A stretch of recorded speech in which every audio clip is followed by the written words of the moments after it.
Alright, so we're solving quadratic equations with square roots, and there's a couple examples we're going to go through. So, first example is if I have x squared equals to 81.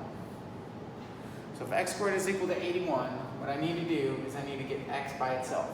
And so we're still solving equations, so we're going to use inverse operations. The opposite of squaring something is taking the square root. So we're going to take the square root of both sides.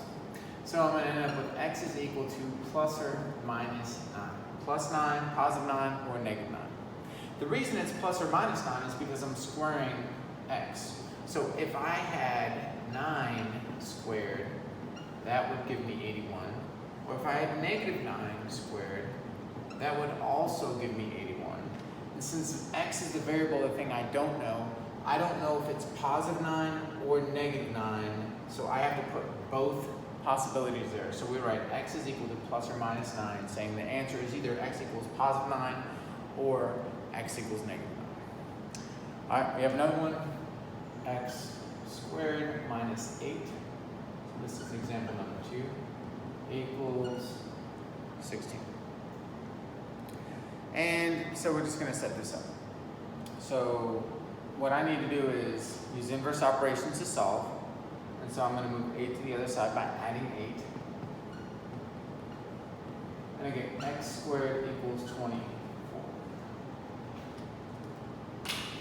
When I get x squared equals 24, I need to solve, just like I did before, by taking the square root. When I take the square root of both sides, I get x is equal to plus or minus the square root of 24. And now we look at simplifying radical expressions, just like we did in class and the video that I sent. So plus or minus square root of 24, we want to break down 24, so x is equal to plus or minus. And then I'm going to break 24 down, and I think we did this one in class. We broke it down to 4 times 6. And the square root of 4 is 2, so I get x is equal to plus or minus 2 square root of 6. And so if I'm solving for x, I have x equals positive 2 square root of 6, or x is equal to negative 2 times the square root of 6. Again, 2 possible answers. All right, another one here. This is example number 3. I have x squared plus 16 equals 0. So x squared plus 16 equals 0.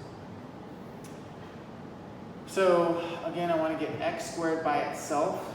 So once it's by itself, I can take the square root. So I can't take the square root now because the x squared isn't by itself. So I need to move this 16 to the other side. So I need to subtract 16.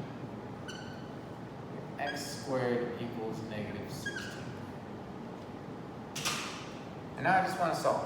So again, I'm going to take the square root. Square both sides. I get x squared equals, or x equals plus or minus the square root of negative 16. Now for now, we're just going to say that you can't take the square root of a negative number. Because if x squared equals 16, then x could equal 4, or it could be negative 4, right? 4 squared is equal to 16, negative 4 squared is equal to 16.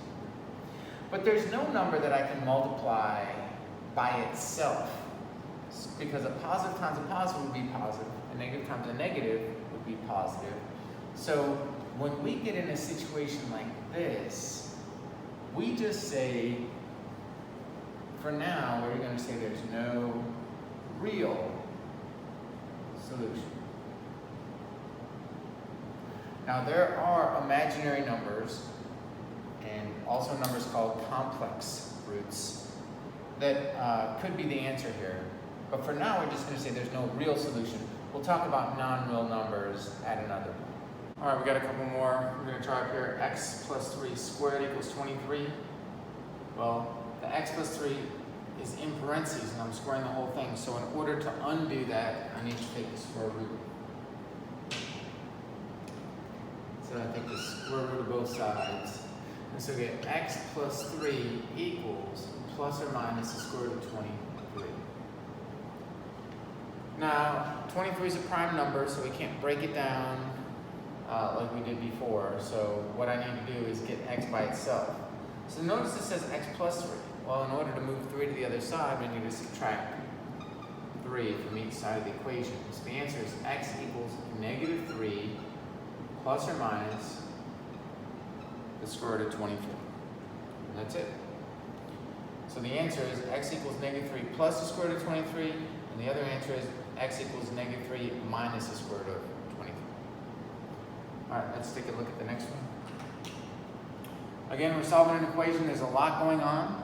We need to isolate the square, what is being squared, so we can take the square root. So this is being squared. So I need to move the 2, I need to move the 4. So I'm going to move the 4 first. Subtract 4 and get 2x plus 4 squared equals 12. And then next I want to divide each side of the equation by 2. So I get x plus 4 squared equals 6. And now the thing that is being squared is by itself on that side of the equation. Now I can take the square root of both sides.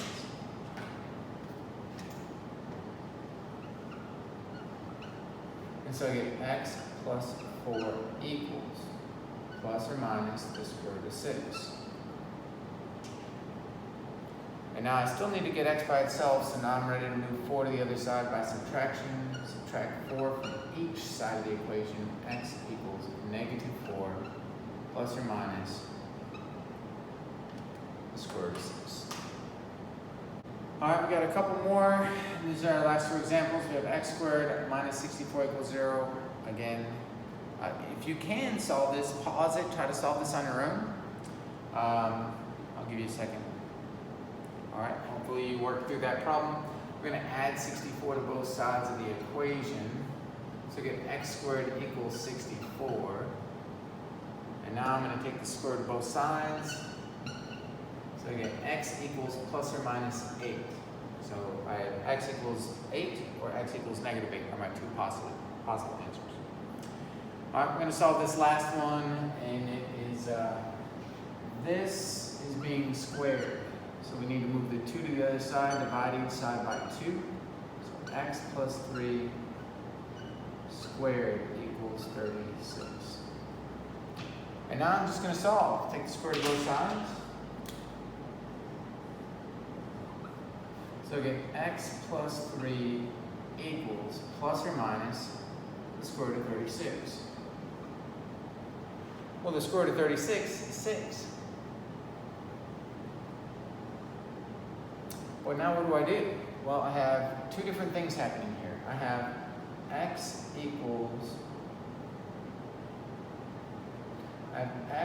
plus 3 equals 6, right? Positive 6. And I also have x plus 3 equals negative 6. So that's what the positive and negative means. I have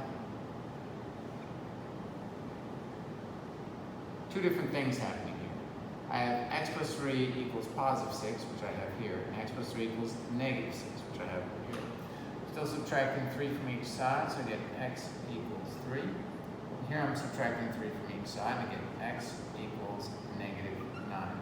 So I have two different answers here, x equals 3 and x equals negative 9.